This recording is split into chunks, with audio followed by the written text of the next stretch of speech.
అరేట్లీ వేదికగా జరిగిన మ్యాచ్లో ఢిల్లీ జట్టు లక్నోపై 20 పరుగుల తేడాతో గెలిచి అదరగొట్టింది. అయితే గెలవక తప్పని మ్యాచ్లో లక్నో జట్టు దారుణంగా ఓడిపోయి దాదాపు ప్లే ఆఫ్ రేస్ నుండి నిష్క్రమించింది. ఢిల్లీ పరిస్థితి కూడా దాదాపు ఇంటికే అని చెప్పొచ్చు. ఇక ఈ మ్యాచ్ గెలిచిన తర్వాత ఆ జట్టు కెప్టెన్ పంత్ మాట్లాడుతూ ఏమన్నాడంటే, ఈ రోజు గెలుపుతో మేము ప్లే ఆఫ్ అవకాశాలు ఎంతో కొంత సజీవంగా ఉంచుకున్నాం. నాకు తెలుసు ప్రస్తుతం మేము ఉన్న పాయింట్లు అలానే నెట్ రన్ రేట్ తో ప్లే ఆఫ్ కి వెళ్లలేమని. కానీ టోర్నమెంట్ లో ఏదైనా జరగచ్చు కాబట్టి చివరి వరకు వేచి చూస్తాం.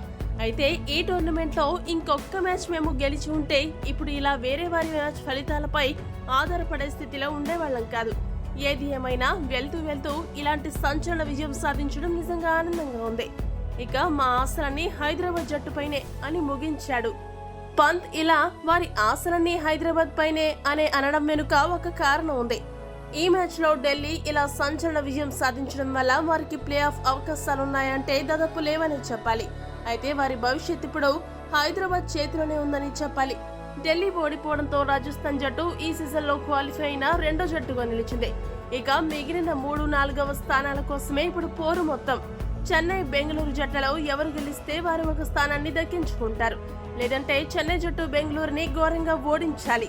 అదే సమయంలో హైదరాబాద్ జట్టు తన తదుపరి 2 మ్యాచ్లను దారుణంగా ఓడిపోతే అప్పుడు ఢిల్లీకి ఏమైనా ఛాన్స్ ఉండొచ్చు. మరీ అంత దారుణంగా ఓడిపోయే పరిస్థితిలో హైదరాబాద్ అయితే లేదు.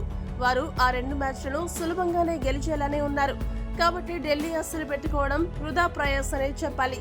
ఈ వీడియో గనక మీకు నచ్చినట్టయితే లైక్, షేర్, కామెంట్ చేయండి. మరిన్ని స్పోర్ట్స్ అప్డేట్స్ కోసం మా ఛానల్ సబ్స్క్రైబ్ చేసుకోండి.